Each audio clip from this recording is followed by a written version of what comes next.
너무 반갑습니다. 벌써 저녁으로는 마지막 날 밤이 된 것 같습니다. 그래서 저는 너무 좋아요. 내일 집에 갈 수 있으니까. 너무 기쁘기도 하고, 또 한편에서 여러분과 오늘 정말 귀한 은혜의 시간이 되었으면 좋겠다 생각을 합니다. 혹시 그런 영화 알고 계신가요? 그런 이야기, 안델센의 벌거벗은 임금님 기억나시나요? 유명한 이야기이죠. 잘 아시는 것처럼 옷에 대한 이야기인데요. 옷을 너무나 좋아하시는 임금님께서 가족이 또 옷으로 만족이 안 되니까 더 아름다운 옷을 만드는 사람이 있으면 내가 벼슬도 내리고 내가 돈도 주겠다, 이런 포부를 내렸습니다. 그러니까 거짓말에 능숙한 두 사람이 임금님께 오는 거죠. 배틀 하나 가지고 와서 우리는 세상에서 가장 아름다운 천을 직조하고 그것으로 옷을 만드는 사람들입니다 라고 얘기하는 거예요. 그런데 이 옷은요, 바보들한테는 안 보입니다 이러는 거예요. 그 옷감이 너무나 호기심이 일어나서 궁전 한켠에 공간을 내주고 그 옷을 만들려고 얘기를 했죠. 가장 아름다운 천으로 만드는 가장 좋은 옷인데 바보한테는 안 보이니까 얼마나 대단한 옷입니까? 그래서 이제 옷을 만들려고 얘기했는데 궁금해가지고 이제 젊은 신하를 보내봐요. 보내봤더니 젊은 신하가 한쪽 가보니까 아니, 옷이 안 보이는 거예요, 저한테.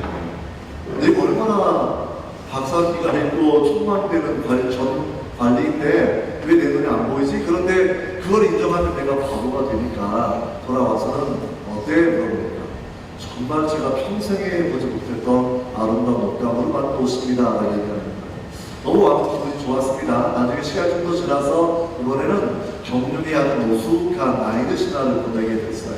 그랬더니 나이드 신하가 가봤더니 안 보여요, 옷이. 그래서 또 깜짝 놀랐는데, 아니 젊은 신하도 봤는데 자기가 안 보이면 내가 이 정도의 큰 경력을 가진 정말 장관급 되는 사람 관리인데 내 눈에 안 보인다 싶어가지고 돌아와서 또 다른 얘기하는 거죠. 임금이 물어보니까 정말 제 평생에 온갖 나라 다 다녀보았지만 보지 못했던 옷감입니다 라고 이야기합니다. 너무 아무 기분이 좋았습니다. 정말 젊은 신하 그리고 아주 노련한 신하 둘 다 탁월한 옷이라고 설명을 하니까 너무나 기대감을 가지고 있다가 자기들이 직접 거기를 가고 그랬더니 자기 눈에 안 보이는 겁니다. 그렇죠?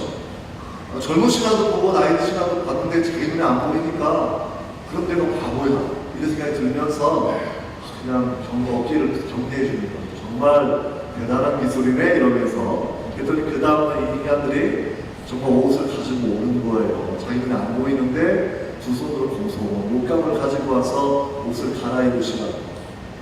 그래서 옷을 벗고 그 옷을 입었죠. 그리고 새 옷을 입었으니까 밖에 나가 있는 백성들에게 알려줘야 되는데 모든 백성들은 딱 처음 봤을 때는 보이지 않는 옷이니까 당황합니다. 그러나 왕도 입었고 모든 신하도 뛰어난 옷감이라고 칭찬하는데 거기에도 자기가 바보가 될까봐 박수를 치면서 파도를 맞는 거죠. 정말 대단한 옷감에 우리 임금 너무 잘 어울리세요. 막 했더니 아빠 손에 손잡고 끌려왔던 어린아이가 하나가 하면서 우리 임금님 벌거벗었네 얘기하는 거죠. 무슨 얘기냐면요, 사람들은 거짓말에 동참해요. 내 자존심 때문에 내가 살아온 삶을 후회된다고 말하지 않으려고 돈이면 행복을 줄 수 있는 거야, 권력이면 행복을 줄 수 있는 거야, 여기도 정말 사람이 얻어볼 만한 거야 라고 이야기하고 살아가고 있는데 사실 그 본질은 권력이 생명을 줄 수 없고 부유함이 생명을 줄 수 없고 화려함이 생명을 줄 수 없는데 내 지나온 삶을 후회로 인정하지 않으려고 거짓말에 동참한다는 것입니다. 어린아이의 눈길을 하나도 사실은 정확하게 모든 것을 파헤칠 수 있는데 우리가 이 땅을 살아가면서 그 많은 부를 얻을 수 있고 많은 명예를 누릴 수 있고 화려한 삶을 살아갈 수 있겠지만 하나님의 눈길을 어떻게 피할 수가 있겠습니까? 우리 하나님 앞에서 정말 필요한 옷이 한 벌이 있지요. 주님 앞에 섰을 때에 정말 어린 양 예수의 은혜로 받게 되는 그 예수 그리스도의 옷을 입지 않으면 하나님 나라에 설 수 없다고 생각을 합니다. 예전에 한국에 재벌들이 옷을 공급해주던 양복하시는 분이 있었는데 제가 이름은 기억하지 않고 일간지에 나왔던 그곳에 꼭 읽어보았거든요. 삼성 회장님, 현대 회장님, 주 이런 분들을 상대하는 사람이더라고요. 그러니까 옷이 너무 비싸죠. 근데 그분의 직원이 뭐냐면 옷은 자기 자신에게 주는 최고의 선물이라는 거예요. 저는 그거 하나만큼 내 마음에 딱 와닿았어요. 눈에 보이는 옷이 최고의 선물이 아닌 것을 분명히 알고 있습니다. 옷은 남는 것이죠. 낡아요. 옷 가지고는 자기 인격을 가릴 수는 없는 것이죠. 정말 우리한테 필요한 최고의 옷은 맞춤 양복인 갤럭시라든지 또는 더 좋은 메이커들 이런 것이 아니라 정말 내가 예수 그리스도 옷 입고 있는지, 그리고 내 자녀들이 의와 거룩한 진리로 된 예수 그리스도 옷 입고 있는지, 오늘은 그 부분에 대해서 함께 생각해보는 시간이 되었으면 좋겠습니다. 한번 말씀을 나누기 전에 제가 한번 짧게 기도하고 시작하겠습니다. 하나님 아버지, 우리가 오늘은 하나님의 눈길로 우리 모습을 바라보기를 원합니다. 우리가 이루어온 삶의 역사들이 있습니다. 공부해온 흔적들이 있고 사업가로 살아온 연고들이 있습니다. 그러나 주님, 오늘은 주님 앞에서 주님의 눈길을 통해서 우리가 주님의 원하시는 예복을 입고 있는지 입고 있지 않은지, 무엇이 우리를 변하게 하고 있는지 하나님 돌이켜보는 시간을 갖습니다. 주의 성령님 역사하시고 우리 가운데 은혜를 베풀어 주셔서 말씀을 통하여 주시는 은혜 깨닫게 하시고 함께 기도하며 간구하는 이밤 될 수 있도록 하나님 도와주시옵소서. 예수님의 이름으로 기도합니다. 인사 한번 잘 해보면 좋겠죠. 딱 보면서 옷이 날개입니다. 해봅시다.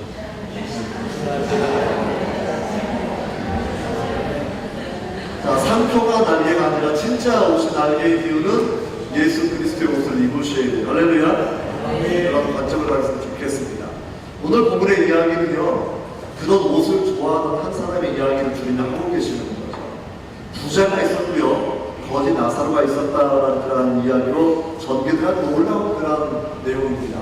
오늘 본문의 내용들은 주님께서 새로 만드신 이야기가 아니고 당시 이집트와 유대인들에게 널리 알려져 있는 그런 이야기를 주님이 각색하셔서 교훈을 알려주실 뿐더러 거기에 세상의 민담에 담지 못했던 하나님 나라의 교훈과 복음을 이 이야기에 담아 놓았거든요. 그래서 우리가 당시 비유 그 자체에 의미를 판단해 뿐만 아니라 주님께서 우리에게 어떠한 메시지를 전달해 주고 계신지를 함께 살펴보면 좋을 것 같습니다. 누가복음 15장은 아주 유명한 비유 세 개가 있죠. 잃어버린 양 한 마리를 찾아서 가셨던 선한 목자 이야기가 기록이 되어 있고, 10드라크마 중에 하나를 잃어버렸던 여인의 이야기가 기록이 되어 있고, 두 아들 중에서 한 아들이 집을 나가 돌아왔을 때 탕자를 기다렸던 아버지 이야기가 기록이 되어 있죠. 이 15장은 성자 예수님의 사랑, 성령 하나님의 사랑, 성부 하나님의 사랑이 기록되어 있어요. 하나님은 그렇게 우리를 찾고 계시고 우리를 사랑하시고 우리를 붙들어 주신다는 거예요. 16장은 두 가지 이야기가 그대로 진행이 되고 있거든요. 지혜로운 청지기가 되라는 메시지가 처음에 단락이 나오고 있고요. 그래서 자신의 유한성을 깨닫게 되면 그가 지혜로운 사람이 될 것이다 라는 그런 교훈입니다.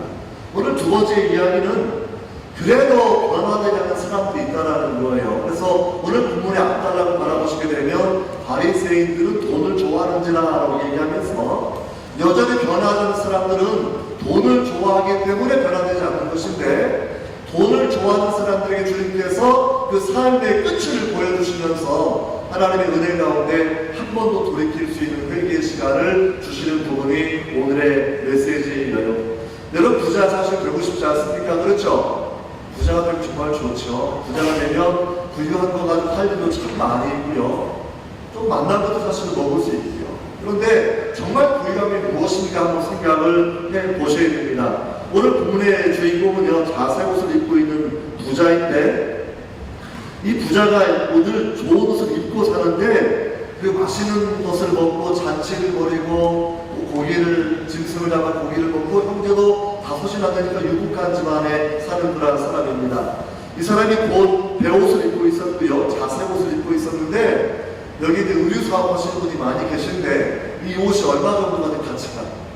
자색 옷. 당시에 자색 옷을 만드는 방법이 두 가지가 있습니다. 식물성 염료를 통해서 자색 색깔을 내는 그런 방법이 있고요. 또 한 가지는 꿀 고동이라고 열대 조개에 아주 약한 피를 내서 물을 들이는 그런 방법이 있어요. 근데 그 채소나 이런 식물을 통해서 얻을 수 있는 그런 염료는 쉽게 탈색되고 쉽게 빠져나가서 가치가 좀 많이 없고요. 꿀고동이라는 열대 조개를 통해서 만드는 이 염료는 굉장히 귀한 것이어서 어떤 학자는 자세옷 한 벌 정도를 만들려고 하면 어차피 당시의 시세를 고려하고 현대의 모든 환경들을 고려했을 때 아마 시가 1억 원 정도가 될 거다라고 이야기합니다. 곧 배옷을 만드는 속옷은 이집트산 수입인데요. 가격이 금 가격보다 2배가 되는 가격이에요. 이게 속옷이 만약에 1kg 되는 속옷은 없겠지만 속옷이 1kg이라고 치면 금보다 2배 되는 가격에 해당되는 것이 속옷이라는 거고요. 근데 매일 이 옷을 입으니까 월요일날 갈아입고 화요일날 갈아입고 매일매일 갈아입고 되니까 여러분 옷도 굉장히 많이 입는 그런 사람이겠죠. 왕이나 또는 정말 왕에 가까운 정말 고관 대작이 어쩌다 입을 수 있는 그런 옷을 이 사람은 매일매일 갈아입고 살 만큼 부유한 사람이었다는 거. 그렇죠. 그리고 정말 많은 짐승들을 잡는 잔치를 맨날 벌이고 형제들이 아주 우애 좋게 만난 거 보고 재미있게 사는 그 사람의 모습. 집 앞에 개가 있는 내용들은요, 그렇게 이런 게 아니라 경비견 정도 생각하시면 될 것 같아요. 자기 부유한 집안을 지키기 위해서 늘 인프라 여기저기에 개를 세워놓고 먹다 남은 고기들을 내어주면서 자기 집을 지키는 그런 환경을 여러분들이 생각해 보시면 되겠습니다. 통상적으로 사치를 좀 할 줄 아는 사람이에요. 통상적인 부자는 아니고 요즘으로 생각해도 그 재벌 회장님쯤 되는 그런 사람이라고 생각하시면 되겠죠. 근데 이 사람은 어떤 사람이었는데 내용을 좀 읽어보게 되면 모세와 선지자의 존재도 알고 있었고 어쩌면 종교 행사에 참여했는지도 모르겠어요. 그건 분명히 알고 있었으니까. 어쩌면 자기가 잔치했을 때에 종교 지도자 불러다가 또 식사도 제공해주고 기도도 함께 받았던 사람일 수도 있습니다. 결정적인 것은 이 사람은 그러나 변화되지 않은 사람이었다는 거죠. 자신의 삶에 참 만족하고 있었고 사치로운 삶을 살아가고 있었고 그것이 이 세상에 가장 중요한 행복의 근원인 것처럼 가장 행복할 수 있는 최고의 목적인 것을 여기고 살았던 사람이 오늘 이 부자라는 그런 사람이었거든요. 여러분 바리새인들은 돈을 좋아하는지라는 것이 14절에 기록되어 있는데 돈을 좋아하는 사람들 주님의 경고는 하나님과 만몬을 함께 겸하여 섬길 수 없다는 거거든요. 청지기가 되어서 많은 돈을 맡아서 돈을 관리한 사람은 될 수 있겠지만 그러나 하나님과 재물을 같은 사람을 보고 섬기는 것은 가능하지 않다는 겁니다. 아마 가능하다 말하는 사람은 이미 그때부터 탐심의 노예가 된 사람일 수 있거든요. 부유함이 좋은 그런 사람일 거다라고 생각해 볼 수 있습니다. 여러분 이러한 사람이 주셨던 주님의 첫 메시지는 뭐냐면 사는 것이 다가 아니고 죽음 이후에 하나님의 심판이 분명히 존재한다라는 것을 깨달아야 이 사람이 바뀐다라는 거예요. 근데 이 사람은 살면서 그 부분은 결국 생각해 보지 않았습니다. 이 땅에 살면서 조금 더 많은 재물을 얻으려고 했고 좀 더 즐거운 삶을 살려고 했고 다른 사람들이 바라볼 때에는 돈도 많은데 몸도 건강하고 집안의 우애도 돈독한 그러한 가정의 모습을 살아가면서 그저 복에 겨운 인생을 살아가는 그러한 모습이었다라는 거예요. 여러분 그러나 자기가 죽음 이후를 고려해 보지 않는다고 하면 가장 미련한 사람이라는 것을 오늘 본문은 우리에게 여러분 설명해 주고 있습니다. 그런 세상에 많은 목사님들도 여기에 동의하는 분들이 있다는 거예요. 미국에 록베리라는 그런 목사님이 계세요. 미국 교회 성도 12,000명 정말 대단하게 큰 교회, 미국 교회에서는요. 12,000명 되는 교회 목사님이 록베리 목사님이었는데 이분이 러브 윈스라는 책을 쓰게 됩니다. 사랑을 이긴다라는 책을 썼고 우리나라에서도 번역돼서 출간되어서 이 북 콘서트 여러분들한 책 중에 하나예요. 사랑 이긴다는 책의 핵심적인 내용은 뭐냐면 지옥은 없다라는 거예요. 지옥은 없다. 사랑의 하나님이 어떻게 사람들에게 그들을 영원히 고통을 주는 지옥을 만들어 놓겠느냐라는 거고 그분은 지옥을 빼고 심판의 교리를 빼고 설교하는 사람이에요. 처음에는 그렇지 않았는데 이 사람이 뒤늦게 변화된 거죠. 그러니까 지옥은 없다라고 얘기하고 러브 윈스라는 책을 냈을 때에 자기 교회의 4분의 1 성도가 한 주간 신앙을 떠나게 됩니다.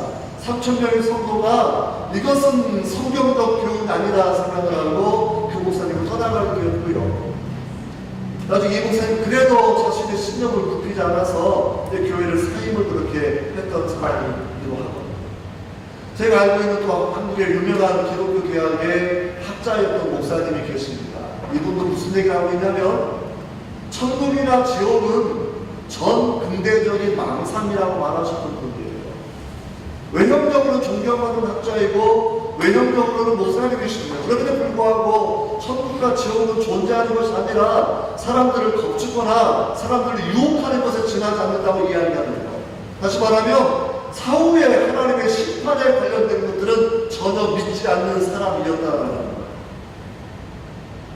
많은 세상의 가르침들이 여기에 동의하고 있습니다. 유물론자들, 진화론자들 전부 다 사후세계를 인정하지 않지요. 그저 살아있는 이 땅에 이 생애가 유일한 생애이니까 살아가는 동안에 재밌게 살면 되고 내가 성공하며 살면 되고 즐기면서 살면 되는 거죠. 그렇게 가르치는 것이 세상의 교훈이라는 거예요. 여러분, 철학자 중에 러셀이라는 그런 사람은 지옥은 사람이 하나님과 결코 연대할 수 없기 때문에 하나님도 안 계실 뿐더러 지옥도 존재하지 않는다고 강력하게 말했던 그런 사람들도 여러분 있습니다. 예수님이 계셨을 때도 유대인들 구약 성경을 다 가지고 있었는데 사두개인들은 어떤 사람이었냐면 하나님을 믿고 그들은 종교 제사를 주관하는 사람들이에요. 대제사장을 도와서. 그럼에도 불구하고 그들은 사후세계를 믿지 않았습니다. 하나님의 심판을 믿지 않았어요. 영혼의 존재를 믿지 않았어요. 천사들의 존재를 믿지 않았다는 것이죠. 우리가 신앙생활하면서 우리가 어떻게 생활하고 있는가랍니다. 성경대로 창조, 아담의 타락, 그리스도의 구원, 하나님 나라의 완성과 예수의 재림으로 이루어지는 세계관을 받아들일 뿐만이 아니라 보이는 세계와 보이지 않는 영적인 존재로 이루어진 세계의 구조에 대해서 주님은 분명하게 말씀하고 계시고 하나님도 그렇게 말씀하고 계시는데 우리가 행여 유물론자들처럼 보이는 인간관계에 소중하고 보이는 한 번의 세계가 중요한 것이지 죽고 난 사후의 그런 심판에 대해서 내가 믿지 않는다고 하면 우리는 예수님을 거짓말하는 사람으로 몰아붙이는 것이고요. 성경을 거짓말 교과서로 몰아붙이는 그 엄청난 죄악을 짓는 사람들이라는 거예요. 여러분, 천국과 지옥은 있어야 된다고 생각하십니까? 제가 나중에 좀 더 설명을 드릴게요. 하나님의 보상과 하나님의 심판이 없다고 하면 우리는 이렇게 복잡하게 살아가지 않아도 돼요, 사실은. 죽어서 하나님 앞에 심판을 받거나 하나님의 보상과 상을 받는 일이 없다고 하면 우리는 높은 권력자가 되어서 사십시오. 가능하면 들키지 말고 걸리지 말고 즐기면서 살면 돼요, 사실은. 그러나 우리의 양심으로 생각을 해보시기 바랍니다. 심판받지 않고 죽었던 김일성이나 히틀러를 바라보면서 야, 그 사람들은 권력을 누리고 죽었는데 죽으면 끝인데 그 사람들은 괜찮지라고 하는 생각이 드십니까? 아니면 사후에 가도 하나님의 심판이 있지 않으면 하나님 불공평한 거라고 여러분 생각하십니까? 우리가 유전무죄, 무전유죄 말하지 않습니까?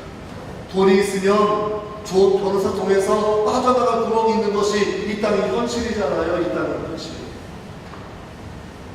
이 땅의 세계가 다라고 그러면 돈을 통해서 전과 내오라는 법칙을 통해서 좋은 변호사 쓰고 돈으로 내고를 주고 돈으로 타협 합의를 해서 심판받지 않고 살아갈 길이 얼마든지 있다는 것이 사실이에요. 그러나 하나님의 심판이 없다고 하면 이 땅의 정의로운 사회가 아니에요. 정치학자는 이렇게 얘기합니다. 우연성들을 다스릴 수 없다고 하면 정의의 문제는 실패한다는 것이죠. 우연성의 문제.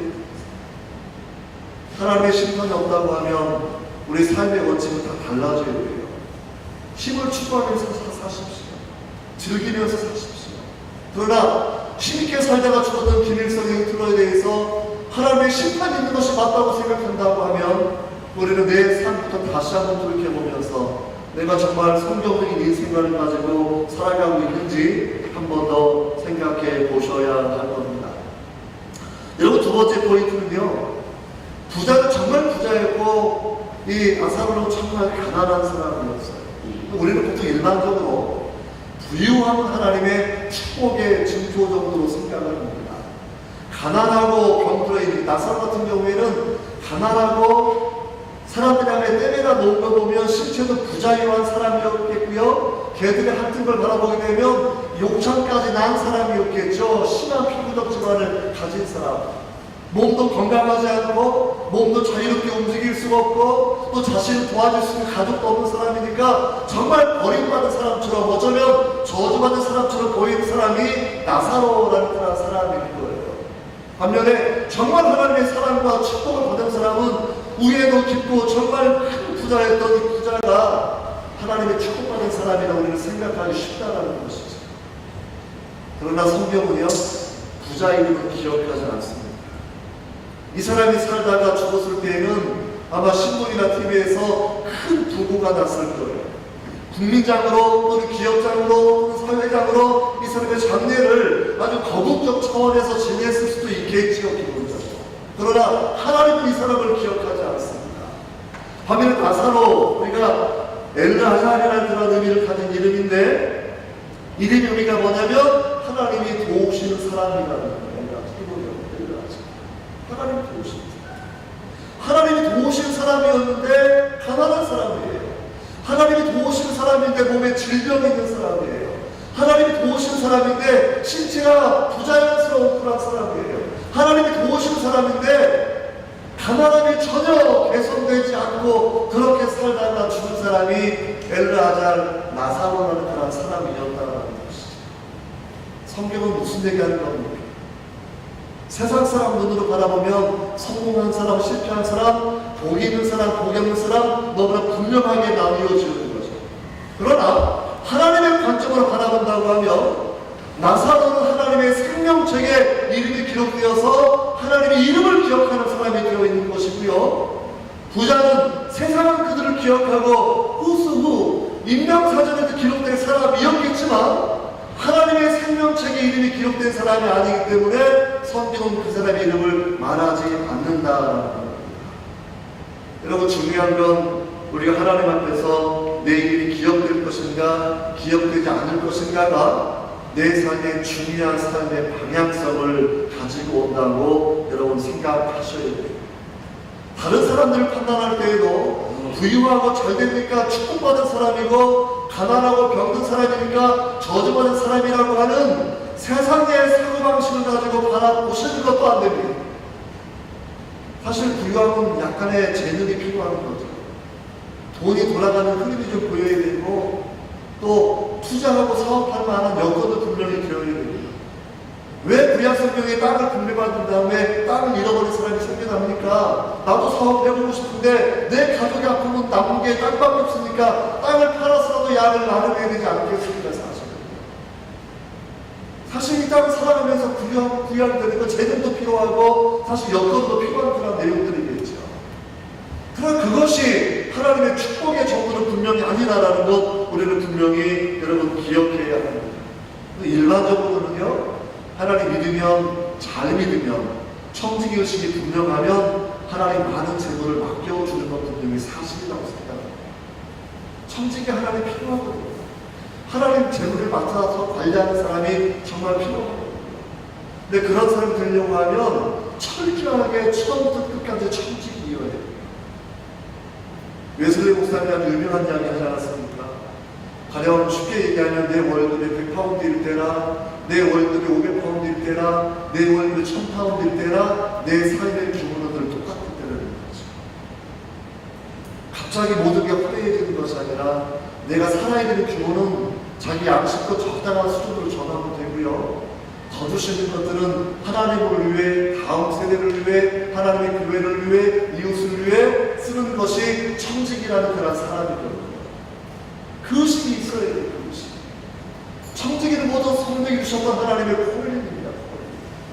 인생의 시간을 하나님이 주셨거든요. 재능의 정서가 있지만 재능을 다 주셨거든요. 물질의 정서가 있지만 물질을 다 주셨거든요. 그러면 우리가 이 청지기 하나님이 결선할 때가 분명히 다가올 텐데 우리가 분명히 기억해야 되는 것, 한 번 사는 인생 이후에 하나님 앞에 설 날이 있는 것을 기억하고 살아가는 것만이 내가 돈을 주인으로 섬기는 인생을 살지 않을 수 있다는 거예요. 성경 돈을 많이 주실지언정 돈의 노예가 되라고 말하지 않습니다. 돈은 물질이에요. 결국 신이 될 수 없어요. 그럼 많은 사람들은 사실 돈 때문에 일을 하지 않습니다. 그렇죠? 돈 때문에 정말 그냥 그렇게 뼈가 빠지면 안 되는데 아무튼 그렇게 일을 한다는 것이죠. 왜 사람들이 변화되지 않는 것일까라고 얘기했을 때 주님 준 처음의 교훈은 돈을 사랑하는 바리새인들은 변화가 되지 않는다. 요한일서 2장 15절, 16절, 17절 나와 있는 것처럼 이생의 자랑, 남목의 정욕, 그렇죠? 세상을 사랑하는 사람의 마음 가운데에는 아버지를 사랑하는 마음이 없다는 거예요. 둘 다 있을 수가 없다는 거예요. 우리는 한번 그렇게 점검을 분명히 해보시기를 바랍니다. 이런 두 번째 큰 포인트로 우리가 하나님의 심판을 기억한다고 하면 두 번째 큰 포인트로는 그러면 사후의 세계가 있는 것을 어떻게 아느냐라는 거예요. 그걸 어떻게 할 수 있습니까? 사실 죽었다가 깨어난 사람들의 이야기 중에서 우리 조금씩 알 수도 있겠지만 그런 부분을 다루는 것이 보통 이제 윤리학에서는 임사 경험, 변증학에서도 임사 경험을 잠깐씩 설명하긴 하는데요. near death, 죽음에 가까이 와서 나온 사람들의 경험을 임사 경험이라고 이야기하고 있습니다. 근데 임사 경험 중에 위험성이 분명히 있어요. 다른 종교를 가진 사람들이나 뉴에이지 운동을 하는 사람들도 죽었다가 깨어난 경험을 얘기하면 성경과 다른 이야기를 많이 하기 때문에 우리가 이 부분은 많이 주의 깊게 분별을 해야 합니다. 그래서 빌리그람 목사님 같은 경우에는 임사 경험에 대한 이야기로 설교하지 못하게 했던 적도 있었고요. 그리고 반면에 제가 공부했던 바이올라 대학에 있는 교수님들은 임사 경험의 내용을 말할 건 없지만 그러나 뇌사 판정받고 심장이 정지된 이후에 인지 과정이 있는 것까지는 말해도 괜찮다라고 얘기하면서, 왜냐하면 뇌가 죽어있고 심장이 멎은 상태에서 우리가 기억하고 생각하는 능력이 있다고 하면 그건 영혼의 존재가 아니면 설명될 수 없기 때문에 영혼의 존재를 통해서 우리가 하나님의 존재를 유추할 수 있다는 그런 논증의 과정을 가지고 여러분 설명하기도 합니다. 여러분 가장 최근 예를 하나 들어본다고 하면 2012년도 10월달 타임즈, 뉴스위크 이런 잡지들 아시죠? 유명한 잡지들입니다. 그래서 예전에 제가 대학 다닐 때만 해도 타임즈 끼고 다녀야 대학생들이 지성비를 풍기는 사람이 되게 일부러 끼고 다니고 물론 저는 잘 읽었으니까 괜찮고요. 근데 그런 친구도 가끔 있었고요. 근데 이제 뉴스위크도 아주 좋은 그런 저널인데 2012년도에 뭐가 나왔냐면 2008년도 11월 달에 일주일 동안 대장균성 박테리아성 뇌막염 때문에 의식을 잃었던 에벤 알렉산더라는 하버드 대학의 정신의학 교수의 경험을 기록해 놓았어요. 박테리아에 걸려서 이분이 뇌가 기능을 정지해버립니다. 되뇌 심피질에 작동하지 않고 7일 동안 의식을 잃어버린 상태가 되어서 뇌사자와 똑같은 수준으로 그 사람이 그렇게 두가지 상태로 있었는데 이 양반이 그 가운데에서 천국과 지옥을 경험하고 돌아온 거예요. 그래서 자기의 경험을 써서 내가 천국을 보았다 이런 책을 써서 굉장히 알려질 거란 사람입니다. 원래 믿던 사람이 아니었기 때문에 이 사람의 변화는 사회에 큰 반향을 가지고 어떤 그런 책 중에 하나가 되는 것이고요. 대뇌의 기능이 정지됐는데 어떻게 해서 사유한 기능이 가능했을까라는 그런 부분을 바라보면서 결국 몸의 구성, 뇌의 구성을 넘어서서 결국 하나님의 영혼 주셨던 영혼이 있어야만 그런 부분이 이해가 가능하다라는 그런 이야기 분명히 해볼 수가 있지 않겠습니까? 여러분 더 유명했던 사람이 그 옛날의 이야기인데 모리스 롤링스라고 테네시 과장의 교수의 그런 이야기예요. 이 사람은 믿지 않던 사람이에요. 그런데 심장 전문이라서 늘 대하는 사람은 심장마비 환자들이거든요. 테네시 과장 교수를 마치고 이제 워싱턴에서 이제 병원에서 있던 그런 상황 가운데서 찰리라는 의사부가 심장마비로 실려고 왔어요. 그런데 심장이 먹고 잠깐 사람이 말할 수 있는 시간 잠깐이지. 그럼 이 사람 심장이 멎어가면 얼굴이 공포에 휩싸여가지고 나를 꺼내줘, 내가 지옥에 떨어진다니까 이런 공포스러운 얼굴을 하는. 그래서 심장을 막 살려놓으면 다시 슉 이런 얘기하고 사람이 평온해지고, 또 심장이 죽어가면 또 내가 지옥불에 떨어진다고 나 살려달라고 난리를 쳐서 너무나 실감나는 표정이었기 때문에 이 사람이 이걸 연구하기 시작하는 거예요. 이건 단순히 어떤 유식의 반영 이런 게 아니라 진짜 불구덩이에 빠진 사람의 얼굴의 표정이었기 때문에 이걸 어떻게 설명해내는 것일까 하면서 임사 경험한 사례들을 쭉 분석해보면서 어느 종교가 이러한 부분에 대해서 가장 일관성이 있는 답변을 제공해주는가 라고 얘기했을 때 기독교의 성경 일부분을 가장 정확하게 설명해주더라고요. 임사 경험한 사람을 바라보고 있습니다. 이 사람이 크리스찬이 되어서 이 부분에 대한 책을 쓰고 활동하는 그런 사람들도 있습니다. 여러분, 뉴욕 주립대학교의 정신의학자는 샘 파니어 박사 같은 경우에는 정말 영혼의 존재를 생각하면 어떻게 설명하냐면, 사람이 침대에서 보통 사람이 죽지 않습니까? 그러면 침대보다 높은 곳에 캐비넷 이런 위에 사진들을 놓는 거죠. 그럼 이 사람의 영혼이 몸을 떠나면 다 볼 건데 이걸 기억하는가, 그런 실험을 해보았던 적도 있습니다. 100개의 사진을 놓고 15개 병원을 협조를 해서 일을 진행했는데, 여러분 330명이 심장마비로 죽었다가 2060명이 병원에 왔고요. 330명이 심장마비로 사망을 했는데 그 중에 9명이 죽었다가 깨어나는 거예요. 9명. 그런데 임상경험을 한 겁니다. 심장이 먹고 죽었는데 의사들 대화를 기억하고 병실보다 높은 곳에 올려놓았던 사진들을 기억을 하는 거예요. 이걸 바라보면서 이것 단순히 뇌의 작용을 통해서 생각하는 것이 아니라 뇌와는 관계없는 마음의 영역, 정신과 영혼의 영역이 존재하는 것이다 라는 그런 생각을 하고 그러한 부분을 발표했던 적도 여러분 있다라는 것이죠. 제가 말씀을 드렸던 것처럼 임상 경험 그 자체에 대해서는 크리스찬 아닌 사람들도 다른 종교의 경험을 말하기 때문에 이건 우리가 가려드는 것이 분명히 필요하지만, 그러나 아무튼 일부 확증된 경험을 바라보게 되면 최소한 뇌의 기능이 먹고 심장이 멎어도 인지 기능이 있는 이 과정 자체만 생각해 본다고 하면 우리는 영혼의 존재를 가지고 생각해 봐야 된다는 거예요. 그럼 영혼이 있다고 하면 우리는 하나님의 심판을 기억하고 여러분 살아가야 한다는 겁니다. 영혼이 있다고. 심리학적으로는요, 뇌가 정말 절반 이상의 절개된 사람이 여전히 인지 기능이 있었던 그런 케이스만 사실 있거든요. 절반의 사람이라고 말하지 않아요, 사실. 물론 어떤 사람은 뇌가 손상되면서 일부 기능들이 손실을 그런 사람들 분명히 있습니다만, 그렇지 않은 경우도 분명히 있어서 우리가 분명히 생각해 보는 것은 물리적인 신체 구조 이외에 다른 부분을 통해서 마음과 영혼의 존재를 충분히 우리가 논리적으로 생각해 볼 수 있다는 거죠.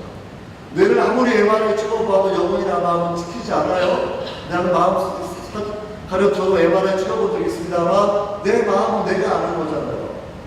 뇌 신경학자가 내 뇌를 열어보고 뇌를 검사한다고 해도 내 생각은 나만 알고 있는 거고, 이게 물리적으로 관측되지 않는 영역이 분명히 존재한다는 것이죠. 이것이 생각의 지향성의 문제이고, 생각의 지향성은 마음의 존재를 증명해 주는 거고, 마음의 존재는 그러면 뇌랑 관계없는 영역이기 때문에 이 부분을 우리는 기독교 철학에서는 영혼의 존재를 통해서 이 부분을 설명하고 있다는 거예요.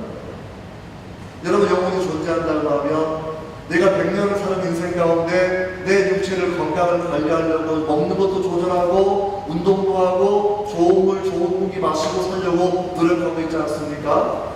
내 영혼이 존재한다고 성경은 늘 마음을 관리하는 방법들을 말씀하시는데, 쉬지 말고 기도해라, 범사에 감사해라, 항상 기뻐해라, 이 모든 영역들은 사실은 내 마음과 영혼을 관리하는 방법들을 성경 우리에게 설명해 준다는 것이에요.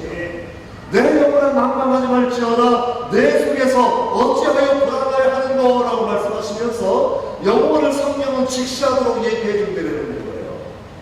영혼을 관리하는 법을 배워야만 됩니다. 근데 이 부자는 자기 몸을 관리하고 좋은 칼로리를 먹고 좋은 옷을 입고 정말 잔치를 벌이면서 행복한 육신의 삶을 잘 관리했겠지만, 재산도 잘 관리해서 죽을 때까지 잘 썼겠지만, 그러나 자신의 영혼의 문제는 관리를 완전히 실패해서 하나님 앞에 설 준비를 전혀 하지 못했다는 거예요.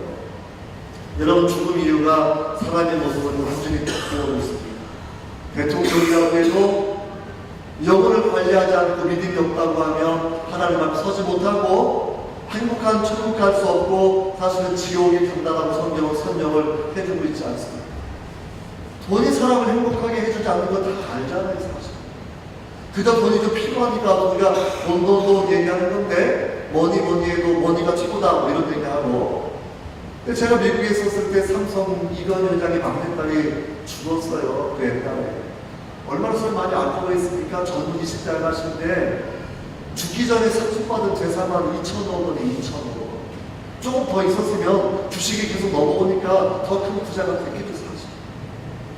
돈의 행복을 보장해준다고 하면 왜 죽었겠습니까? 막내딸이 죽고 나서 이건 회장이 불면증에 빠져서 잠을 자지를 못해서 잠을 자지 못했어요. 그래서 제가 알고 있는 제 친구 아버님이 유명한 목사님이신데 결국 그분을 비서실에 컨택을 해서 자기 회장님 기도해달라고 그러고 기도한 이후에 그 사람이 잠을 자게 됐죠. 그래서 그분 교회에 넣어줘 사주나 사주 올 때마다 잃어버리고 그런데 사주 후에 교회를 또 나오지 않죠. 기회를 또 놓쳐버리는 사실. 그런데 지금은 신부니까 돼가지고 그렇게 불쌍하게 생명 보조장치에서 살아있는 것 같지도 않은 그 삶을 지금 유지되고 있지 않습니까, 사실. 돈이 행복하게 해준다고 하면 우리가 자녀한테도 돈 벌어, 돈이 최고야라고 얘기해도 되는데 먹고 사는 게 최고의 목적이라고 하면 늘 좋은 거 먹고 좋은 옷 입고 좋은 차 타라고 얘기해주는 것이 부모가 당연히 해줘야 되는 그런 부분인데 우리는 벌거벗은 임금님 이야기처럼 솔직하게 보면 그게 아니라는 거 알지 않습니까? 돈이 행복을 주지 않는 것은 명예가 사람을 행복하게 해주지 않는 것은 그럼 우리가 인생은 세상의 관점으로 보고 살아가는 것이 아니라 성경에서 보는 관점대로 내가 인생관을 설계하고 삶의 기준을 가지고 내 인생도 살아가야 되고 내 자녀도 그렇게 가르쳐 주어야 된다는 것이죠. 달라스에 있었던 이야기 제가 아마 강의할 때 내가 했던 이야기 같은데 와인 라이언이라는 유명한 학생이 하나 있었거든요. 13살 태어날 때부터 혈우증을 가졌던 아이. 근데 매달 주기적으로 혈액을 공급받는 아이, 혈액을 공급받는 불쌍한 아이입니다. 근데 13살에 에이즈 환자 피를 수혈하게 되는 바람에 에이즈가 걸렸어요. 13일의 삶도 그날 봤는데 에이즈 피가 걸려 들어왔으니까 에이즈가 걸린 거 얼마나 불쌍합니까?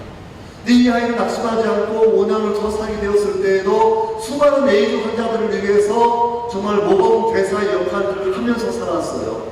수술기금 마련하고 연구기금 마련하고 그들에게 좋은 메시지 전하고 대통령도 만나고 유명한 사람 만나며 살았던 사람이 이 라이언이라는 학생이에요. 근데 5년 지나고 나서 18살 이 사람이 죽게 되었죠. 죽게 되었을 때 아버지가 와서 라이언, 마이 선, 내가 오늘부터 너에게 더 이상 성탄절 선물을 줄 수 없고 생일 선물도 줄 수 없고 너무나 미안해 라고 얘기했을 때 그 아이가 아빠의 손을 잡고 이렇게 얘기합니다. 아빠 아니에요. 아빠는 나에게 이미 가장 위대한 선물을 주셨어요. 아빠 때문에 예수님을 내가 알게 됐고 성경을 통해 주님을 알게 됐고 내가 구원받는 믿음을 가지고 있으니까 이 아빠는 나에게 가장 큰 선물을 준 거죠. 아빠, 내가 먼저 가서 기다릴게요. 아빠 잘 믿고 오세요. 라고 아이가 말하고 세상을 떠나서 이게 달라스의 TV에 방영이 되면서 많은 사람들의 마음에 눈물을 가져왔다는 사건입니다. 여러분, 이 비록 고생이 있었고 질병이 있었지만 구원을 놓치지 않은 이 부자의 이야기가 얼마나 대단한 교훈을 가져오게 됩니까? 그러나 세상으로 천만원 성공한 재벌의 가족이 되었지만 그렇게 부유함이 많이 있었지만 그러나 영혼의 구원을 놓친 우리 한국의 재벌가의 가족을 바라보게 되면 얼마나 불쌍하게 우리가 여러분 생각하십니까? 여러분 성경대로 내 가치관을 세워나가셔야 돼요. 그래야 내가 변화되는 거예요. 내 자녀가 성경대로 영혼의 존재도 믿고 하나님의 존재도 알아야 내 마음도 관리하고 육체도 관리할 뿐만 아니라 내 영혼도 관리하고 믿음도 관리하며 하나님 앞에 설 준비를 한다라는 거거든요. 구원의 선물로 인하여 서로 감사하는 가족관계가 되시기를 주의 이름으로 축원합니다. 여러분 아무튼 이 나사로는 죽을 때 되니까 천사가 그를 하나님께 인도한다는 거예요. 천사. 부자는 충분하니까 그런 표현이 나와 있지 않죠? 그냥 지옥에 떨어지게 되는 거죠. 그 다음에 단락의 이야기를 우리가 함께 말씀을 보면서 생각해 보기를 원합니다. 성경 다시 보시고요. 22절 같이 읽어봅니다. 22절, 23절 읽어보면 시작. 천사들에게 받들려 아브라함의 품에 들어가고 부자도 죽어 장사되네. 그러니까 얼굴에서 고통진 눈을 들어 멀리 아브라함과 그 품에 있는 나사로를 보고. 비유는 비유입니다. 지옥에 간 사람이 천국을 보고 말할 수 있는 것도 아니고요. 천국에 간 사람이 지옥에 간 사람 보고 말할 수 있는 것도 아니에요. 다만 이 이야기는 유대인들의 유명한 민담이었기 때문에 그 이야기를 주님이 각색히 설명을 해주시는데 이 뒤에서 주는 그런 교훈을 우리가 분명히 여러분 생각해 보셔야 돼요. 일단 교훈은 뭐냐면 죽어서 심판받은 이후에는 더 이상 번복은 없대는 거예요. 한 번 지옥이면 끝까지 지옥입니다. 천국이면 끝까지 천국이라는 거예요. 여러분 지옥에 간 사람은 왜 지옥에 간 거죠? 그런데 부자가 지옥에 갔나요? 그렇지 않죠. 우리는 깨끗한 부자도 많이 알고 있습니다. 주신 재물 가지고 선하게 사용하고 많은 구제를 하고 장학사업을 하고 교회를 돕고 사회를 돕는 많은 사람들의 이야기를 분명히 알고 있거든요. 우리 한동대학교만 해도 늘 찾아오셔서 수십억씩을 냈던 성도들을 제가 기억을 하거든요. 작년 10월 달에는 제 옆에는 한 나이 많은 권사님 두 분이 앉아 계시더라고요. 어떤 분인가 싶어서 입을 불어도 말하지 않고 나중에 내가 알게 되니까 미국에 일찍 이민 가서 나름대로 이제 봉제 공장하고 돈을 들고 왔는데 병에 걸린 거예요. 그래서 병에 걸린 생각을 해보니까 내가 하나님 나라 앞에 가게 되면 야 너 미신만 돌리다 왔네 라는 얘기를 듣는 게 너무나 싫어서 이미 지분 풍부한 장만을 했고 돈은 좀 있으니까 그때부터 자기가 봉사하는 삶을 선택을 했어요. 어디로 갔냐면 목포에 예약원 가가지고 봉사하는 삶을 또 나머지 30년 이상을 살아오게 된 겁니다. 30년 살아서 80세가 넘어서 이제 다시 자기가 있던 곳으로 돌아가려고 이제 하는 건데 미국에서 올 때 집을 팔아서 서울에 아파트를 사러 두었습니다. 아파트 한 채 캐시를 가지고 있는 거 참 왜 많은지는 모르겠는데 돈은 많이 있더라고요. 그래서 현금 한 10만 불 이런 것도 되는 거죠. 아무튼 토탈 한 30억 원 정도가 돼요. 그 재산이. 그런데 미국 돌아갈 때에 자신은 비행기표 한 장만 가지고 갑니다. 실버타운이들은 당첨이 돼서 최소 연금을 자기가 받게 되어 있고 섬기는 교회에서 자기 돌아온다고 밥솥도 사주고 다 하는 거니까 자기가 더 이상 필요하지 않은데 그래도 돈을 좀 가져가면 노후에 잘 쓸 수 있잖아요. 사실은.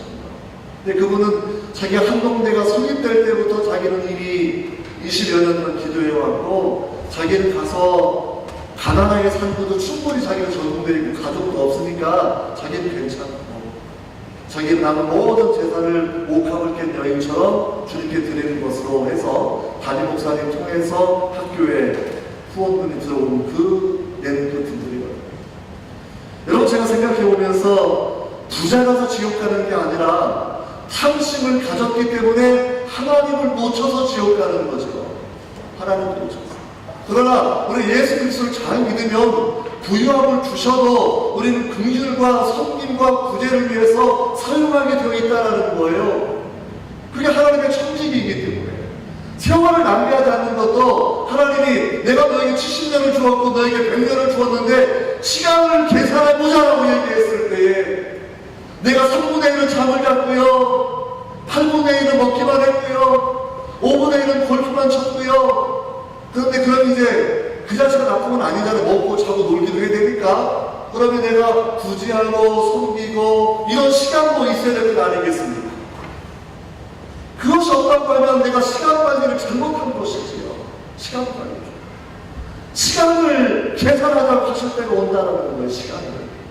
내가 시간을 내서 헌신을 하셔야 돼요.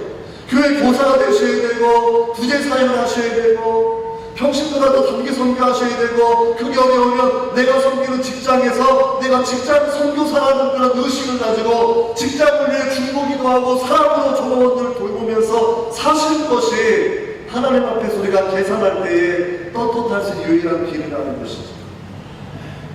부자라서 지옥 간 것이 아닙니다. 저는 집 앞에 있는 나사로는 자기 집에서 키우는 개에게는 고기를 줄지언정 나사로한테는 고기를 줄 사람이 아니었다라는 거예요. 얼마나 사실은 악한 마음을 가지고 살아가는 사람입니까? 얼마나 이기적인 마음을 가지고 살아가는 사람이었느냐라는 것이죠. 여러분, 우리가 오늘 보는 말씀 바라보면서 사실은 돈을 쓰는 것, 재물을 쓰는 것이 그 사람이 누구인지를 보여주는 사실 증표예요. 증표 사실. 어려운 거예요. 돈 쓰는 것이 그 사람의 사람됨을 알려주는 것이죠. 제가 대학 다닐 때는 30만 원이 생기면 10만 원은 책을 사고 5만 원은 식권을 사고 나머지 교통비 하고 나머지 제가 썼던 게 생각이 나요. 저한테 가장 중요한 것은 책을 사는 것이어서 저는 늘 3분의 1을 먼저 책을 샀던 때가, 물론 지나고 나니까 남아있는 책이 없더라고요. 차라리 그 돈보다 적금이라 될 걸 생각도 들던데 미국 갔다 오니까 그 쌓아놓았던 2,000권의 책이 다 어디 가면 없어져버리고 만났어요. 조카들도 가져가고 짝도 이제 안 가고 너무나도 20, 30년 지나니까 책이 못 쓰게 돼서 필요하지도 않고 사실. 또 내가 좋아하는 편지만 책은 하나도 없고 거기에 아깝다 생각이 들죠. 여러분, 시간을 쓰는 것하고 돈을 쓰는 것이 여러분이 누구인지를 보여줍니다. 자기를 기만하면 안 돼요. 내가 좋아하는 것에 시간 쓰는 거, 귀하다고 생각하는 것에 시간을 투자하는 거예요.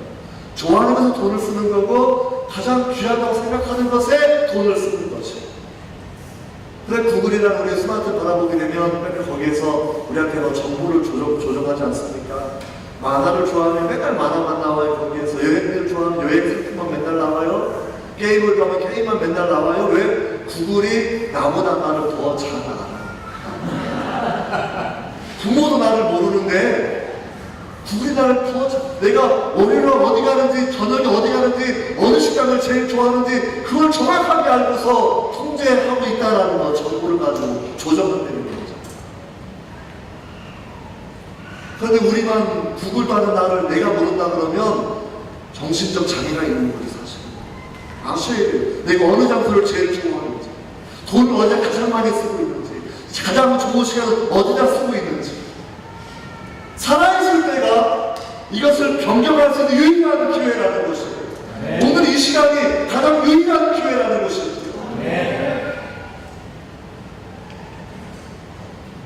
뉴스에 다녔던 앤드류라는 친구를 제가 압니다. 대학교에서 처음 했을 때 친구들이, 제 학생들이 걔를 잡아서 왔어요. 이유는 뭐냐면 토요일날 나이트 클럽에 가서 $800를 써요. $800. 제 월급이 $1,000였어요. 그 주말에 일하는 파트타임 사용자 월급이. 내 월급을 하룻밤 술값을 쓰고 온 거죠. 그래서 이놈 정신 차려야 된다고 우리 대학 청년부인들 걔를 잡아왔는데 걔하고 잠깐 상담을 해보는 거죠. 왜 이건 안 믿고 돈 쓰는 거 좋아하는 걸까 하다가 하나님이 지혜를 주시더라고요. 몇 번 얘기하다가 너 왜 교회 안 오고 내가 얘기해줄까? 왜 예수 믿기 싫어하는지 얘기해줄까? 얘기해보세요. 너 예수 믿으면 춤 못 출까봐 그러지? 예수 믿으면 여자애들이랑 못 놀까봐 그러지? 내가 갑자기 눈을 동그랗게 뜨더니 어떻게 하셨어요? 내가 도사야 이거 전도사니까 도사잖아요. 도사야. 속으로 어떻게 생각했어요? 너 돈 쓸 거면 내가 다 알지. $800은 아무나 쓰면 그게 좋으니까 쓰는 거지. 그래서 내가 그 아이한테 전도하려고 설명했던 방식이 얘야, 쾌락에는 종류가 있단다. 배부른 돼지의 즐거움이 있고, 그렇죠? 돼지 밥 먹을 때마다 짜증내는 거 보셨어요? 늘 꿀꿀꿀 노래하면서 먹잖아요? 죽어서도 얼굴이 얼마나 미숙하냐. 그렇죠? 그보다 더 고차원적인 것이 철학자들은 배고픈 소크라테스의 기쁨이라고 그랬어요. 책을 한번 떼면 얻는 그 기쁨들, 그 있지 않습니까? 그렇죠? 책을 한번 떼면 얻는 그 즐거움이 있다는 거예요. 더 큰 즐거움이 있어요. 영혼의 즐거움, 죄사함의 즐거움, 주님을 만났을 때 그 은혜. 제가 13년도에 한국에 와가지고 그때 이제 시간 강사 한 학기 했었을 텐데 끝날 때마다 구원교회 교회 참 많이 다녔거든요. 그때 이제 상도동에 있는 그 서울대 앞에 있는 그런 큰 교회 가서 말씀을 제1교회에서 전하게 됐는데 그때 이제 한참 뜨거웠던 적이어서 네, 예배 끝나고 나면 안수기도나 아파서나 나오라고 그러자. 그러면 이제 기도를 해주는데 뒤에서 두 번째 자매가 너무너무 몸이 아프더라고요. 그래서 얘기를 들어보니까 뭐 목부터 꼬리뼈까지 너무 아파서 통증 때문에 어찌할 수 없다라고 얘기를 그렇게 해서 기도하고 믿는지 확인하고 기도했는데 효과가 없어요. 그래서 더 쳐다보고 언제부터 그래서 물어보니까 자매가 자기 얘기를 해요. 목사님, 나는 용서받지 못할 사람이에요 라고. 저는 그 말을 듣고 힌트를 또 얻었죠. 제가 뭐 신령한 사람이 아니에요. 힌트를 더 빨리빨리 깨닫는 사람이지. 그건 양심이 깨끗한 사람이 아닙니다. 그거는 그리스도의 보혈을 무시하는 사람이에요. 양심이 깨끗해서 죄책감 때문에 난 용서받지 못할 거예요. 난 큰 죄를 저질렀어요. 이러는 게 아니라 내가 지은 죄에 비하면 그리스도의 보혈은 능력이 없다고 말하는 그런 부분이어서 내가 자매한테 그렇게 얘기했습니다. 자매, 그리스도의 십자가는 용서하지 못할 죄가 없고 용서하지 못할 죄인이 없는데 다시 이걸 고백해 주었어요. 그대가 어떠한 죄책감을 가지고 있든지 어떠한 범행을 했든지 관계하지 않아요. 강도라도 용서받고 살인자라도 용서받고 다윗도 용서받고 다 용서해 주시는 건데 십자가를 바라보면서 선언하세요. 주의 십자가에 흘린 보혈은 내 죄를 용서하기에 너무나 충분합니다. 십자가의 보혈 앞에 용서받지 못할 죄가 없습니다 라고 하는 것을 큰 소리를 외쳐서 고백하고 시켰죠. 한 번 시키고 두 번 시키고 세 번 시키고 얼마 되지 않아서 그 자매가 울기 시작합니다. 왜요? 내 양심은 나를 용서하지 못했지만 십자가 바라보고 고백하니까 갑자기 자기 병이 다 나은 거예요. 그 병 어떻게 나아요? 내 양심으로는 병이 더 깊어질 수밖에 없는 것도 있죠. 사실은 나를 탓하고 저주하면 그럴 수 있지 않겠습니까? 그러나 십자가 앞에 선다고 하면 주 앞에 용서하지 못할 죄악이 없고 주님은 어떠한 죄인도 돌이키기만 하면 죄를 용서하시고 주님은 믿으셔서 우리를 구원하시고 죄 없다 하시는 분이기 때문에 우리가 십자가 앞에 분명히 서야 한다는 겁니다. 할렐루야. 우리가 이 부분 분명히 여러분 기억을 꼭 하셔야 돼요. 그래서 정말 필요한 것은 이 땅을 살아가면서 많은 것을 가졌을 때에 많은 것을 버려라는 것이 아니라 다시 한번 기본으로 돌아가서 내 인생의 목적은 부유함을 즐기는 것이 되는 것이 아니라 하나님 앞에서 내 이름이 기억되는 사람이 되는 것이 인생의 목적이 되어야 된다는 것이죠. 이걸 세상에서 약간 변형시켜서 호랑이는 죽어서 가죽을 남기고 사람은 죽어서 이름을 남기다 그러니까 맨날 절벽에다가 이름만 새겨놓잖아요. 그런 거 필요하지 않아요. 북한 가면 금강산에 김일성, 김정일 다 이름이 새겨져 있거든요. 그런 건 필요하지 않아요. 하나님의 생명체 기록된 사람, 하나님의 손바닥에 기록된 그 사람이야말로 하나님 인정하고 축복하는 사람이라는 것을 우리가 그런 마음을 분명히 가지셔야 할 겁니다. 할렐루야. 아멘. 여러분 또 한 가지 생각해 보는 것은요, 지옥이라는 그런 부분을 좀 더 생각해 보려고 해요. 자녀를 키우면서 야 교도소 괜찮아 갔다 와 이런 사람이 있어요? 뭐 콩밥도 맛있게 하고 갔다 와. 뭐 하루에 1시간씩 일조량 있는 곳에서 체육활동도 할 수 있고 취침시간 분명하고 기상시간 분명하고 너 건강관리 괜찮을 것 같아. 이런 사람 없잖아.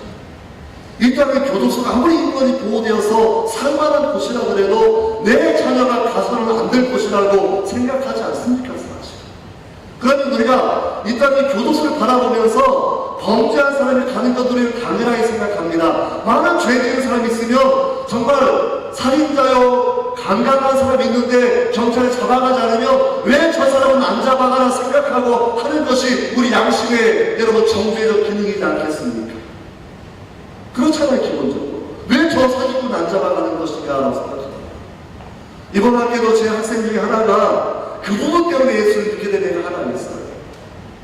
나도 누군가를 정죄하고 있는데 그러면 누군가가 나를 정죄할 것이 아닌가라는 생각이 들게 되면서 그럼 내가 하나님 앞에서 내가 비판을 받는다고 하면 문제가 되지 않겠는가 라고 생각하고 이게 도덕 논쟁인데요.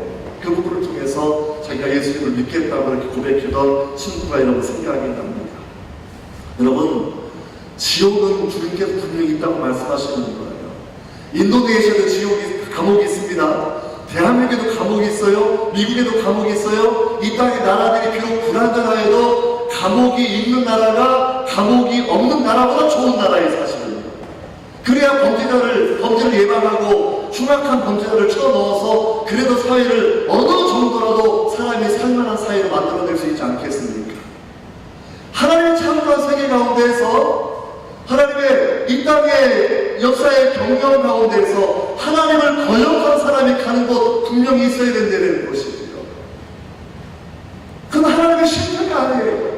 구원받는 길을 다 마련해 놓으셨고 하늘과 달과 별에도 주님께서는 창조주의 존재를 알 수 있도록 심어 놓으셨고 꽃과 생명체에도 창조주의 존재를 알 수 있도록 새겨 놓아주셨고 성경을 통해서 예수님이 누구인지도 이미 알려주셨는데 선지자 통해서 사도 통해서 우리 주님이 누구신지 분명히 알게 해주셨는데 누가 하나님의 존재를 핑계할 수 있겠습니까? 핑계할 수가 없어요. 사실 이 땅의 불안정한 나라에서도 죄에 대한 심판이 있는 것이 당연하다. 하나님 앞에서 거룩한 하나님 앞에서 죄에 대한 심판이 없다고 하면 하나님이 거룩하지 않은 거예요. 사실 하나님이 거룩한 하나님, 공의 하나님이라고 그러면 우리는 하나님을 떠나고 흉악했던 그 사람들, 히틀러나 김일성이나 수많은 신자를 죽였던 사람들이나 물론 또 회개하면 또 하나님 받아주시겠지만 그러나 회개하지 않고 죽은 그 사람들에 대해서는 하나님의 심판이 있는 것이 여러분 당연하다는 겁니다. 여러분 지옥에 있는 사람의 특징이 두 가지입니다. 두 가지. 이 부자는요 자기 중심, 자기 집착적 증세를 가진 사람이에요. 지옥에 가 있으면서도 무슨 얘기 하는 거냐면 저 나사로 좀 보내서 물 좀 찍어주고 나사로 좀 보내서 역시 그 버릇이 나오는 사람이라는 거예요. 에고센트릭. 그래서 늘 교구들은 거듭난 사람은 이타적인 삶을 지향하고 거듭나지 않은 사람은 이기적인 삶을 산다고 그랬거든요. 이 부자는 죽어서도 변하지 않는 게 자기 중심적인 삶의 자세이거든요. 이 사람은 그 자세를 여전히 가지고 있었다는 것이고요. 또 한 가지, 이 사람은 살아있을 때에 말씀을 들려주던 랍비나 선지자나 사도들이나 누가 있었던 배경이 분명히 존재했지만 이 사람은 귀담아 듣지 않았던 사람이라는 것이죠. 용서받지 못하는 죄는 성령을 모독한 죄예요. 무슨 얘기냐면 성령 충만 노래를 부르지 않았다는 것이 아니라 성령의 역사는 예수님을 믿게 하는 역사예요. 성령을 모독한 죄는 성령께서 증거를 통해서 전도를 통해서 성경을 통해서 예수님 믿도록 자꾸 얘기해 주시는데 끝까지 거부하는 게 성령을 모독하는 거죠. 내가 식사 한번 대접할게 계속 모른 척하면 나의 인격을 모독하는 거잖아요. 똑같은 거예요. 성령이 자꾸 권유하시는데 믿도록 인도해 주시는데 끝까지 거부하면 성령을 모독하는 것이 되고 성령을 모독하는 결과가 예수님을 믿지 못하게 되었다는 거거든요. 여러분 그래서 예수를 믿지 않으면 사실은 영원한 형벌을 받을 수밖에 분명히 없다는 겁니다. 또 기억하셔야 돼요. 여러분 지옥에 가게 되면 다시 한번 기회가 주어지지 않을까? 한국 사람들이 그렇게 참 많이 생각합니다. 일종의 윤회론을 믿는 사람들이에요. 20%가 넘어요. 교인들 중에서. 윤회가 타당한 것 같다라고 생각하는 것이죠. 윤회가 뭔지 아시죠? 한 번도 다 다른 걸로 계속 태어나는 거잖아요. 근데 윤회를 학자들은 믿을까요? 안 믿어요. 몇 가지로 설명해 드릴게요. 윤회가 사실이려고 하면 전생에 대한 기억이 모든 사람들한테 보편적이어야 돼요. 왜냐하면 현대의 전생의 결과로 업보를 가진 상태에 태어나게 되는데 내가 지금 가난하고 병든 것이 전생에 저지른 범죄 때문에 내가 이 고통을 당한다고 생각해야 전생의 업보가 소멸되는 거거든요. 전생을 기억하지 못하면 고통을 아무리 당해도 업보가 소멸되는 게 사실 아니라는 거예요. 그런데 심리학자들이나 종교 철학자들이 예수님 안 믿는 사람들도 이 사건을 분석해보면 종교 중에 최대의 미스테리는 뭐냐? 업보 교리를 가진 종교들인데 업보 교리가 사실될 수 없는 이유는 전생에 대한 기억을 아무도 가지고 있지 않다는 거예요. 위대한 사기입니다. 위대한 사기. 또 하나 전생의 교리는요, 칼 마르크스 같은 경우에는 신앙이 인민의 아편이라고 이야기합니다. 잘못 얘기하는 거예요. 기독교 신앙은 아편은 고통을 잃어버리게 하는 거죠. 그러니까 현실의 부정의를 반갑하게 하는 거니까 신앙은 인민의 아편이라 현실의 정의를 이루지 못하게 하는 것이라고 하니까 비판하는 건데, 현실의 부정의를 정당하는 것은 기독교는 사회의 정의와 부와 과거를 돌보는 구제와 이걸 얼마나 많이 강조하는지 모릅니다. 사회의 부정의를 개선하지 않는 종교는요, 업보 교리를 가진 종교들이에요. 힌두교가 있는 종교 받아보십시오. 장애 가지고 태어나면 신이 환생했다고 박수를 쳐줍니다. 신이 환생했다고. 고통을 당하면 전생에 업보라고 조롱하기도 하고요. 그러니까 전생에 업보가 도와줄 필요 하나도 없는 거죠. 누가 아프면 너는 전생에 좀 잘 살지라고 얘기하면서 그 사람을 심판하는 기능을 하고 있다는 거죠. 근데 기독교는 그렇지 않아요. 장애를 가진 사람은 불쌍히 여기죠. 왜요? 아담의 죄 때문에 상결한 현상들이에요. 죄악이 들어와서 영원히 살지 못하고 죽게 되는 가졌던 일 중에 하나가 전쟁이요, 기근이요, 장애요, 질병들이니까 하나님을 불쌍히 여기셔서 주님이 오셨을 때에도 주님께 나오는 모든 병자들을 다 고쳐주시는 거거든요. 하나님의 뜻은 영혼과 육체가 하나님 앞에 건강하게 사는 거예요. 요한 3서 2절인가에 나오는 말씀처럼 사랑하는 자여 내 영혼이 잘될 같이 내가 범사에 잘되고 내가 강건하기를 하나님이 원하신다는 거잖아요. 왜요? 하나님의 형상이기 때문에, 잃어버린 하나님의 양이기 때문에, 집 나간 탕자이기 때문에 하나님을 기다리는 고귀한 자녀라는 것은 기독교의 가치관. 그러니까 우리는 차별하지 않아요. 누구들이 불쌍히 여기고 그들을 돕고 구제하고 섬기는 것이, 심지어 그들을 돕고 먹여주는 것이 예수 그리스도를 돕는 것이라고 성경은 이야기하고 있지 않습니까? 업보의 교리는 그렇지 않아요. 저는 당연한 거예요. 고통받는 거. 장애 가진 거 전생에 업보에 도와줄 필요가 전혀 없대요. 그래서 정말 인민의 아편은요, 기독교가 아니라 업보 교리를 가진 종교라는 거죠. 또 업보 교리를 얘기하려고 무슨 문제가 생겨나냐면, 환생을 자꾸 하다 보면 전생에는 쉽게 말해 원수였다가 지금 부부가 될 수 있고요. 그렇죠? 부부인데 나중에는 뭐 지금은 부자지간 관계인데 또 다음 생에는 연인 관계 될 수 있고요. 업보 교회, 윤회 교회의 최대 문제점은 인간의 도덕성이 사라진다는 겁니다. 사람의 사랑님은 도덕성이에요. 도덕성. 자녀와 부모가 서로 나뉘어지는 도덕성이죠. 그런데 윤회는 모든 게 엉망진창되는 거예요. 아버지와 딸이 부부가 될 수 있어요. 원수가 또 부부가 될 수 있어요. 인간의 고유한 특징인 도덕성이 무너지는 교리가 어떻게 아름다운 종교가 분명히 될 수 있겠습니까? 윤회교리를 정당하려고 또 그런 얘기를 얘는 할아버지가 다시 태어났나봐, 할머니가 또 태어났나봐. 왜요? 할머니도 매운 거 좋아했는데 얘도 매운 거 좋아한다는 거죠? 옛날 어른들이. 짬뽕 좋아하는 사람이 한두 명입니까? 기호식품의 특징 가지고 동일인이라고 말할 수 있는 기준이 하나도 없어요, 사실은. 여러분, 그만큼 신주교나 불교나 업보나 이런 교리가 그렇게 그 문제를 가지고 있다는 거예요. 여러분, 윤회는 결코 성경적이지 않습니다. 성경은 하나님 앞에서의 심판 분명히 설명하고 있다는 것이죠. 그런데 지옥을 원래 하나님께서 사람을 보내려고 만든 게 아니고 하나님을 거역해 했던 마귀들을 받으려고 만든 게 원래 지옥이에요. 그런데 마귀를 따라 살던 사람까지 함께 가는 곳으로 확장된 것이 쉽게 말합니다. 여러분, 당신의 노예가 되는 것은 죄의 노예가 되는 것입니다. 하나님을 떠나면 자유롭게 사는 것이 아니라 사실은 죽는 길은 죽는 길.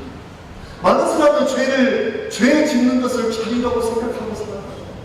바닷속에 사는 물고기 한번 잠깐 생각해 보세요. 최대의 소원이 저 창문을 한번 뛰어 올라가는 물길을 넘어서서. 그렇죠?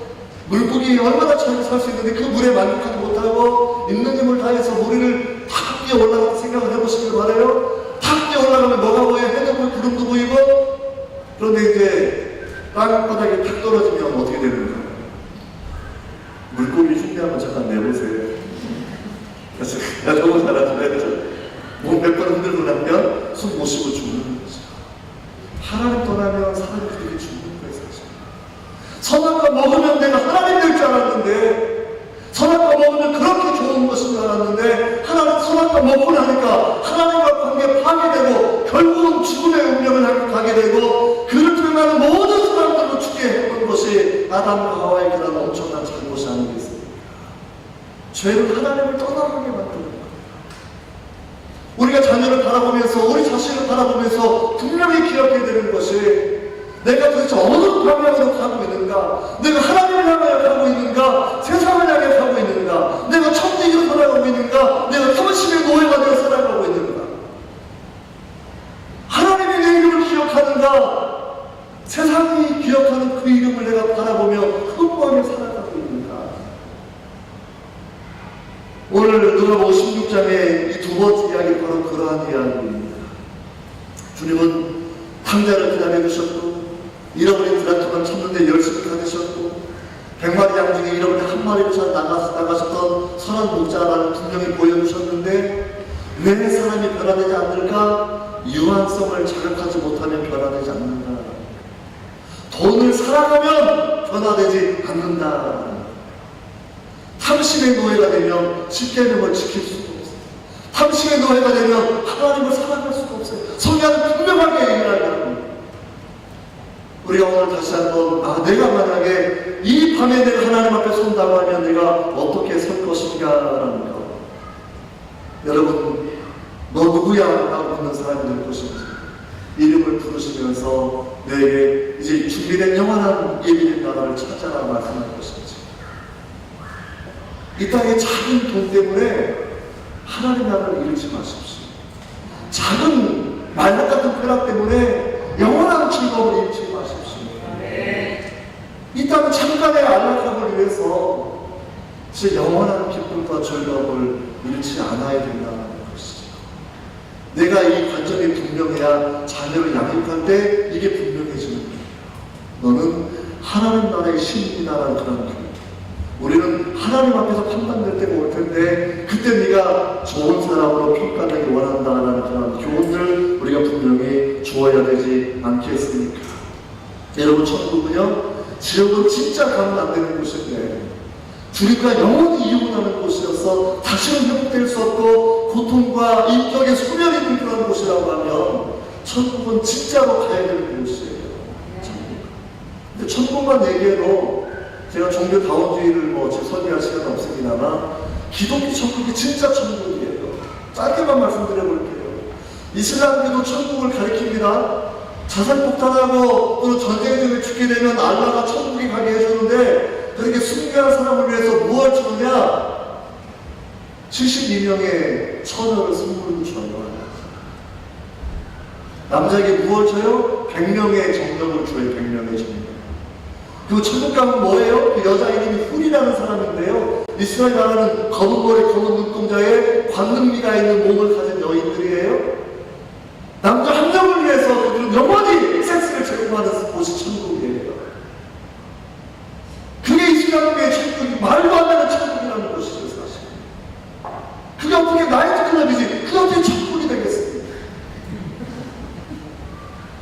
그런 전쟁에 나가게 되면 이스라엘의 전사들이 물어봐요. 우리가 죽게 되면 어떻게 됩니까? 죽으면 알라가 72명의 처녀를 내게 줄 거야. 70명은 신제품이고 2명은 네 아내 중에 2명을 선택해서 제품을 바꿔줄 거야.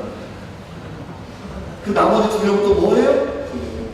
이 땅에서 4명이 한난다고 살았는데 죽으면 버림받은 2명을 먹어 72명을 한 명 보고 살아가니까 어떻게 천국이냐는 거예요, 사실은. 꿀 안에서 전쟁터로 데려오는 거 당연하게 여깁니다. 무함마드 6살 여자이고 결혼했고요. 자기 아들의 부인하고도 결혼했고요. 부인 10살이면 21명까지 확장되는데 어떻게 거기에서 아름다운 거룩함과 도덕성을 찾아낼 수 있겠습니까? 우리 이슬람의 그 다수인 지역에서 말하는 거보다 조심스럽겠죠. 그래도 우리는 분명히 알고 있어야 돼요. 그 진리는 분명히 아니다. 불교도 극락을 얘기합니다. 법화경에도 극락이 나오고 왕생 요즘에도 극락이 나오고, 그런데 그 극락에는 여자 없어요. 남자로 태어나서 선악을 잘 쌓아야 극락할 수 있습니다. 얼마나 차별적입니까?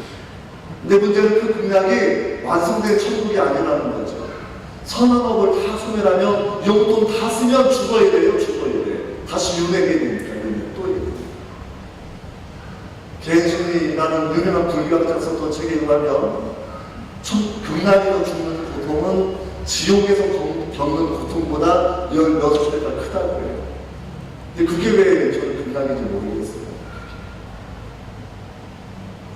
많은 종교가 사람들이 현혹하고 있거든요. 그러면 우리 자녀들 학교에서 종교 다원주의를 각각 믿으면 좋은 곳에 갈 수 있다. 서로 싸우는 물론 안 되지만 그러나 종교의 가르침 서로 다르면서 분명히 우리가 알려주어야 된다는 거죠. 여러분 오늘 말씀을 우리가 한번 정리해 보려고 하는데 지옥은 절대 가면 안 되지만 기독교의 천국은 꼭 가셔야 됩니다. 내 마음의 심령 천국이 이루어지면 주님과 동행하는 천국이 이루어지고요. 하나님 나라를 전도할 때 확장되는 천국을 경험할 수 있고요. 그리고 주님의 재림하시면 완성되는 하나님의 나라가 있는데 천사가 시중 드는 곳이에요. 죽음과 눈물과 고통이 없는 곳이죠. 시집가고 장가가는 곳이 없는 곳이죠. 무슨 얘기입니까? 시집가고 장가간다 하면 그런 얘기가 시집가고 장가가는 것은 두 가지 목적이에요. 한 가지는 뭐냐면 다음 세대를 낳는 거죠. 다음 세대를. 나는 믿음으로 갔는데 내가 거기서 관계를 가지고 아기를 낳았다? 그럼 걔는 출생해서 천국에 오는 거죠. 그거 불가능한 이론이라는 천국은 이미 완성된 사회라는 거예요. 완성된 사회. 새로운 진입은 없습니다. 믿음으로만 가는 나라가 하나님 나라라는 것이죠.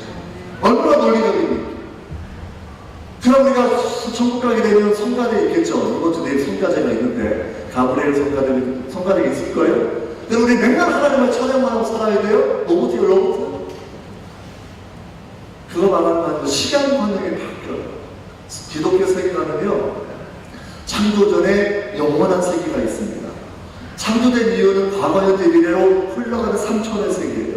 천국 가게 되면 다시 영원한 세계예요. 그걸 영어로는 eternal now, 영원한 현재라고 설명을 하죠. 선과 점이 이어지면 선이 됩니다. 선과 선이 이어지면 면이 됩니다. 면과 면이 이어지면 입체가 되는 것이죠. 우리는 지금 결코는 과거로 돌아갈 수 없는, 먼 미래로 도약할 수 없는 흐름의 시간 가운데 3초의 시간 가운데 살아가고 있지만 천국은 완성된 시간 가운데 살아간다는 거예요. 그래서 늙는 게 없는 거예요. 그래서 죽음이 없는 거예요. 영원한 현재만 존재한다는 거죠. 우리 하나님을 찬양한다고 얘기했을 때는 로봇이 아니라 그분이 독생자 주셔서 우리를 구원해 주셨고 하나님의 영광 가운데 우리를 포함해 주셨기 때문에 강력한 구원의 찬송이고요. 또 한 가지는 찬송의 음악에 담겨있는 아름다움이에요. 천국은 정말 아름다움이 완성된 곳이라는 거죠. 천국은 보석이 가득한 곳이에요. 12가지 보석이 이루어진 국가자, 나라, 도석이지 않습니까? 하나님 우리를 물질로 유혹하는 거예요? 이 땅에 탐식하지 말라고 해놓고서 천국은 그렇게 호화롭게 지어놓습니까? 물론 진짜 보석으로 지었을 거예요. 그러나 거기에는 의미가 보석에 담겨있어요. 순결함의 의미고, 제가 한국에 있을 때 미국에서 대학 졸업하는 제 아내들 여자친구한테 졸업 선물로 보석 사서 보낸 적이 있어요. 물론 싼 보석이에요. 당시에 10여 만 원 되는 보석, 목걸이 이런 건데 왜 어떤 놈이 나의 첫사랑이 되는 그런 보석을 찾아서 목걸이를 선물로 보내지 않습니까? 12가지 그런 보석이 이루어진 하나님의 나라 천국, 그 하나의 아름다움이 우리가 분명히 담겨져 있는 약속이 있는 곳이라는 것이죠. 여러분 천국은 정말 가야 되는 곳입니다. 그런데 오늘 내가 천국에 살지 않으면 죽어서 가는 천국은 없어요. 이적교의 논리예요. 내가 지금 LA를 가는 방향이어야 LA를 간다는 거죠. 여기가 지옥인데 천국 갈 수가 없어. 여기서 지옥이면 다음에는 지옥에 가는 거예요. 여기가 천국이면 나는 그대로 또 영원히 천국에 가는 거죠. 그래서 우리는 천국 시민, 여기서 천국 시민으로 살아가니까 영원히 천국 시민으로 살아간다는 겁니다. 여러분 오늘 본문의 말씀을 통해서 이제 말씀을 정리합니다. 죽은 사람을 보내서 내 형제를 구원해 주십시오라고 얘기했을 때 아브라함이 뭐라고 얘기합니까? 그들에게 이미 가르치는 선지자와 말씀이 있다는 거예요. 살아있을 때 우리는 말씀을 분명히 알고 있습니다. 살아갈 때의 너 표준은 성경이고요. 죽은 세계를 가르쳐주는 이정표의 표준도 성경이에요. 왜? 인생을 지으신 분이 하나님이기 때문입니다. 자동차 사면 매뉴얼 나와 있지 않습니까? 제품을 사면 매뉴얼 나와 있지 않습니까? 세상 모든 종교 가운데에서 매뉴얼을 가장 정확하게 적용하는 종교가 기독교인데요. 이 복음을 내 자녀가 가질 수 있도록 여러분 가르쳐 주셔야 됩니다. 비행기를 타고 가다 보면 성공할 때 가끔이 있죠. 그러면 산소호흡기가 내려와요. 누가 먼저 써야 돼요? 어느 먼저 써요? 애를 먼저 써요? 1분 30초 안에 사람은 의식을 잃습니다. 그 상황이 되면. 그래서 애 끼우다가 못 끼우면 다 죽는 거예요.